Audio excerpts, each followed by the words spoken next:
ఆయన మనందరి కొరకు ఆ కలువరి శిలువ రక్తం కార్చి ప్రాణాన్ని పెట్టారండి.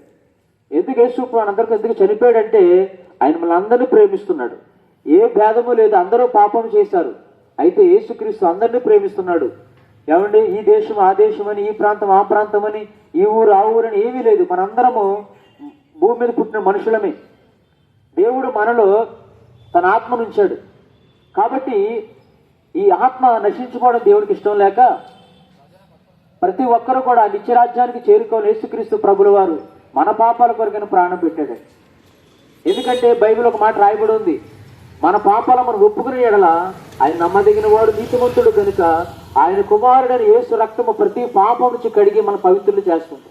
ఈ రోజున పాపం పోవాలంటే ఎన్నెన్నో చేస్తున్నారు, కానీ మన పాపం పోవాలంటే యేసు రక్తం కావాలి. ఎందుకంటే ఆయన పరిశుద్ధుడు కనుక, ఆయన రక్తం పరిశుద్ధమైనది కనుక మనిషి జీవితంలో ఉన్న ప్రతి పాపాన్ని కడిగేది ఆ రక్తమే.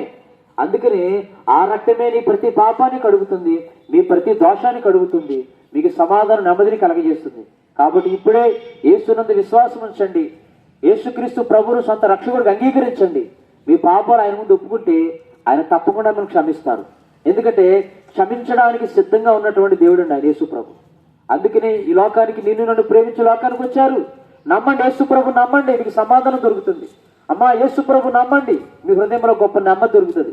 యేసుక్రీస్తు ప్రభు నమ్మండి, మీ కుటుంబాలు రక్షించబడతాయి, మీ గొప్ప సమాధానం కలిగి నెమ్మది కలిగి జీవిస్తారు. మీరు ఈ రోజే ఇదే మిక్కిలి అనుకూల సమయము, ఇదే రక్షణ దినము. నేడే మందు రేపు మందు కాదు, ఇప్పుడు చనిపోతామో తెలియదండి. అక్కడ బ్రతుకుండగానే యేసుక్రీస్తు ప్రభుని సొంత రక్షకుడికి అంగీకరిస్తే మన పాపంలోనే క్షమించబడి సమాధానంతో నడిపించబడతారు. అటువంటి సమాధానము మోక్ష ప్రాప్తి యేసుక్రీస్తు ఈ ప్రాంతంలో ప్రజలందరికీ అనుగ్రహించును గాక. ఆమేన్.